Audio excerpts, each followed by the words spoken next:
అరే దీనికి అవసరం లేదురా, నాకు తెలిసిన ఫిజియోథెరపిస్ట్ ఉన్నాడు ఒక ఆయన, పోదామా? ఏజ్ ఎంత ఉండవు? ఏజ్ తను వచ్చేసి 22. సో ఇక్కడ రిపోర్ట్ ప్రకారం అయితే సర్జరీ వరకు అవసరం లేదు. ఓన్లీ ఫిజియోథెరపీ వల్లనే మనకు మ్యాక్సిమం 99% మనకు రికవర్ అవుతుంది. ఓన్లీ థింగ్ ఏంటంటే కొంచెం పేషెంట్ కొంచెం మోటివేషన్ ఇంపార్టెంట్, ఫిజియోథెరపీ దీని ఇంపార్టెంట్ తెలియజేస్తూ ఈ ఎక్సర్సైజ్ ప్రోటోకాల్ చేసుకుంటే కూడా మనకు 99% వచ్చేస్తుంది. ఓన్లీ థింగ్ ఏంటంటే కొంచెం ఫిజికల్ యాక్టివ్ మేము చెప్పిన మేమే కాకుండా ఇంటికి వెళ్ళగా కూడా అన్ని ప్రాక్టీస్ చేయండి మంచిగా.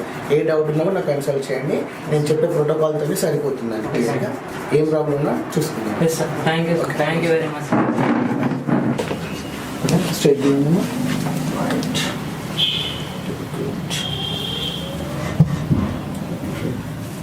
త్రివేణి ఒకసారి హ్యాండ్ బ్యాగ్ తీసుకురా.